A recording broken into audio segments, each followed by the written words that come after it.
Hi, everybody. Welcome to another beautiful day.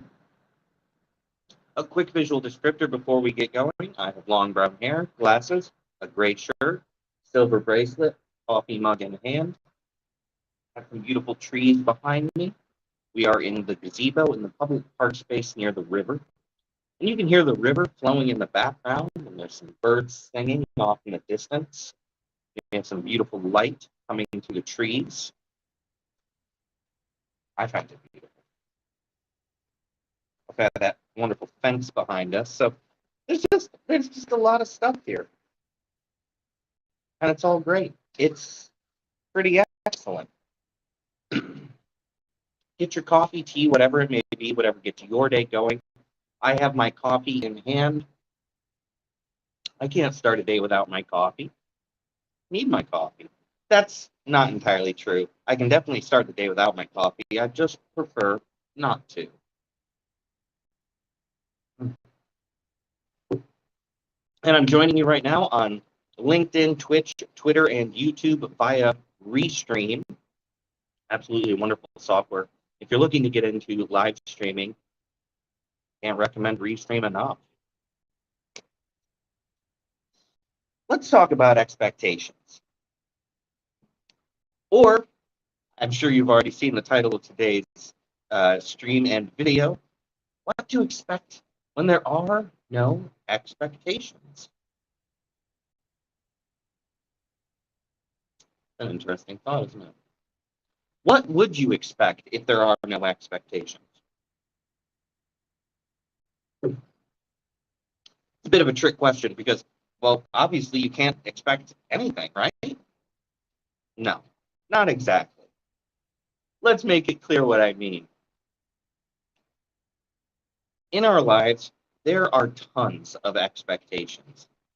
People believe we're going to be doing certain things at certain times in certain ways. And sometimes people expect things from us. Friendships come with kind of a mutual understanding that we're going to show each other things like respect and that wonderful platonic love, things like that. And then over time, friendships can develop to have other expectations. I expect we're going to talk every so often, maybe even on specific days, maybe go on friend get-togethers or something together. Hey, we have lunch or something once a week. Those expectations, for the most part, are perfectly fine, as long as it's a mutual benefit and a mutual consideration of one another. And this is really what I want to kind of slice out right now.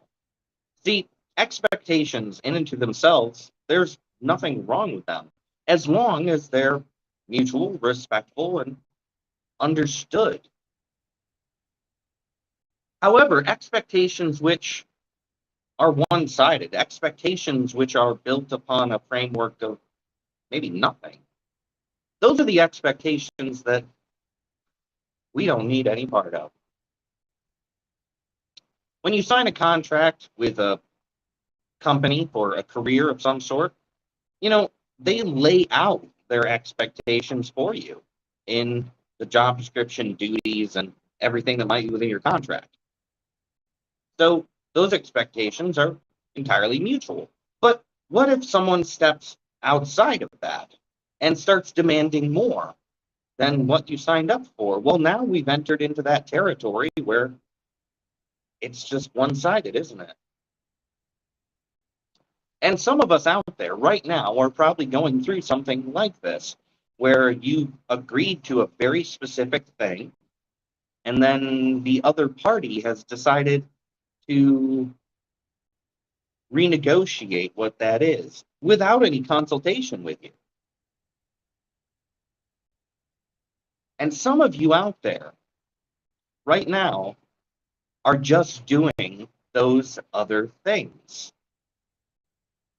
You're going ahead and saying, sure, okay, yeah. Now you've set up an expectation of you. that this person can continue to hand you more and more and more things without any prior discussion, and you're just going to say yes.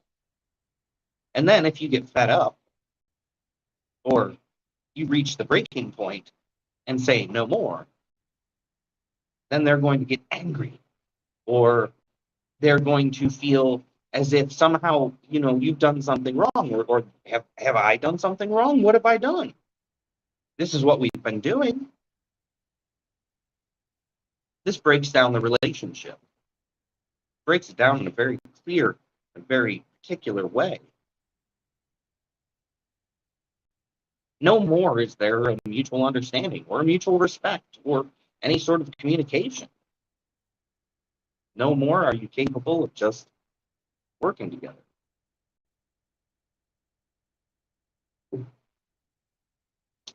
And these kinds of unearned expectations, they happen in a lot of other relationships other than just business.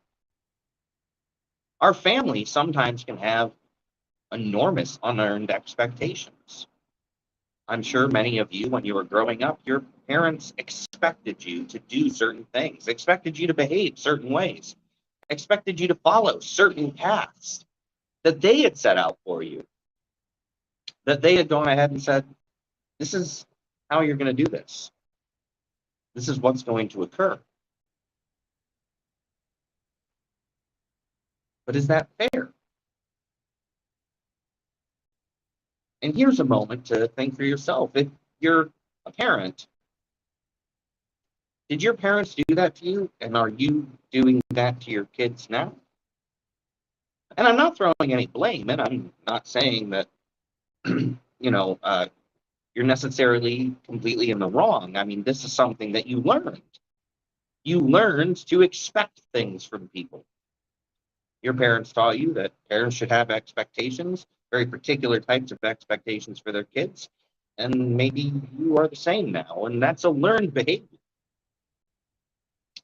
Just like that other example, that person, that boss, that company who signed a contract with you learned to expect that you would do far more than the contract allowed because you just accepted it. And therein actually kind of is the problem. When we accept the expectations of others, even if it doesn't make us happy, and even if it's not something we agreed to and not something we discussed, they just thrust it upon us and we accept it, we do have a small portion of the blame to take. And I'm not saying blame in a negative way. I'm just saying that this is something that we put ourselves into. In order to live a life without expectations, in order to enjoy our own existence without having others thrust their worldview upon us of what we should be doing, we have to be clear about what we do not accept. This is about personal boundaries. This is about respect. There's nothing disrespectful about telling someone you don't want to do something. I mean, even if you have already agreed to it, you can let someone know how you feel about it. And that's a big key point. What to expect when there are no expectations? Well, what you should expect is that we communicate with one another. We say what we're thinking, feeling, what we would hope for. We let people clearly understand that, maybe you're only going to stay at a job for the next 12 months and then you're moving on. Maybe a friendship only exists in the space where the two of you respect one another, communicate. Maybe romantic relationships have very, very specific boundaries because of our own inner comfort and happiness. But you need to take your own boundaries. Make them up. Draw your lines in the sand. Say, this is my space. This is me. This is what I want. This is what I care about. I don't want to get out of this space. And I won't do things just because you tell me to, or just because you expect me to. Really, I just want to encourage all of you, myself included, to consider that every single person is just that, a person, including you. And we all have our own desires, our own wants, our own goals, our own dreams and loves and lines, our own do not enter zones.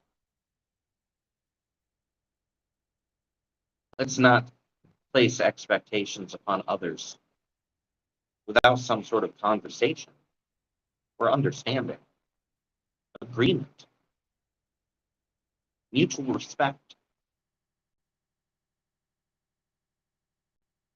We'll all be a lot happier. Get your coffee, tea, whatever it may be, whatever gets your day going. Grab an extra cuppa. Grab 2 extra cuppas. Get whatever you want.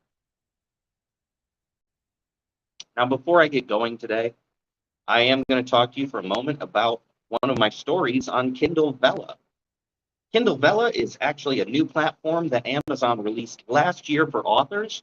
It's absolutely wonderful. It allows authors to put out their stories in episodes, and each episode can be read individually by all of you. Episodes are usually no more than 5,000 words, so you should be able to just sit down, read an episode, and if you find stories with lots of episodes, you might be able to just binge right through them. But all of that aside, I have a few stories on Kindle Vella, and there is a link somewhere nearby for 30 Days in the Apocalypse with Dr. Sciencio Magnifico. I would really appreciate it if you click the link, go over to Kindle Vella, like the story, read the episodes that are up. There's 4 episodes right now. And of course, with Kindle Vella, you can read the first 3 episodes of any story series completely free. And if you like it, then you can unlock episodes after that. But Dr. Sciencio, 30 Days in the Apocalypse with Dr. Sciencio Magnifico is a sci-fi apocalyptic dark comedy with action, fun, internet celebrities, people chasing clout, likes, all of these other things. It's so much fun. There's a lot to go on, and I think you'll really enjoy it. I do recommend this story specifically for people who are 18 plus, but that's only because there is some apocalyptic action. There's zombies, there's fighting, and a bunch of other stuff that would be better for an adult audience. But I would very much appreciate if you would like, share, read, follow the stories, and leave a review. Those reviews help out tremendously. Do consider it. But I am out of here for now. I hope you have an absolutely amazing day. Be excellent, my friends. Grab your cuppa and respect everybody.